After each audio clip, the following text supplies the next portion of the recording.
let me talk about the last 5 years. The last 5 years, we've seen the UK have a real turnaround in the economy front, from being absolutely on our knees in 2008 when we had the crash, global crash. And we've done that because we've worked really hard to make sure that the environment for business investment is absolutely right. So we have seen a rise in investment in the UK. I have been looking after the energy sector, and I've seen record level of investment in the renewable sector. So it just shows you that there is a confidence here. We mustn't lose it.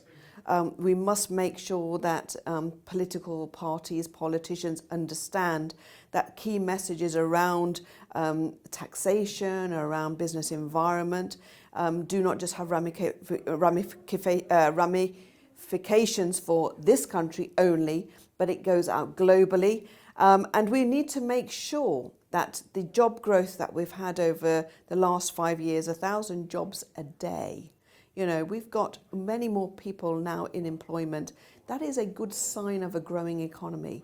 And for that to continue, the environment, the messages coming out politically have to be very much focused around investors coming to the UK and us being able to invest confidently in other countries. Well, we've had a really good engagement with India.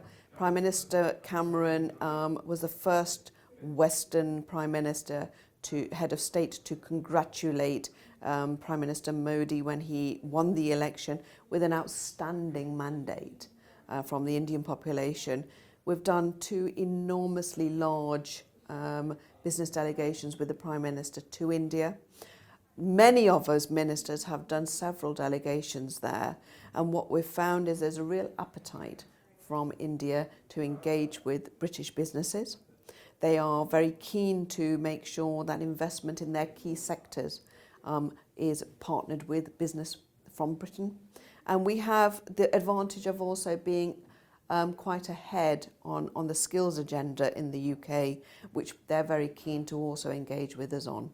Well, I think India Inc. does a great service. First of all, it brings together information that is really important for businesses in India and in the UK. It also brings businesses to be able to engage with each other.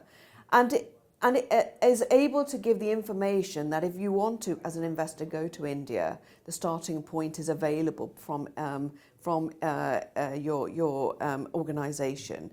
And I think that the fact that we have networking events like this, where we bring people from different sectors together to be able to discuss and have dialogue around some of the issues that all businesses face, and all investors and people who want to invest face, then I think it allows us to be able to see where the opportunities are, and also where we're able to go for information. Often as not, most people find it's a lack of information that gets them unstuck when they go to invest in India.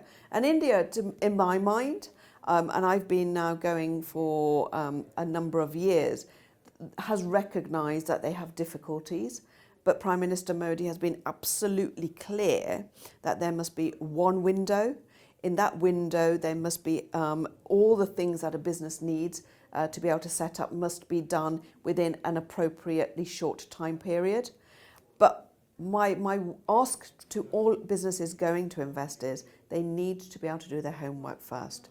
They need to use India Inc., use UKTI, use the organisations that are already here to help businesses when they want to invest. Because you wouldn't invest in anything else without doing due diligence. Why would you then go to a country where you have very little knowledge of the actual workings of a country and want to put a lot of money in there? So it's about doing your homework. But I think India Inc. does a great service to that and allows us to be able to explore many of the avenues that are available. And also, it's at the forefront of knowing often some of the conferences that are going on in India and are able to get people to be able to attend those conferences. It gives an insight into how different states have different ways of working.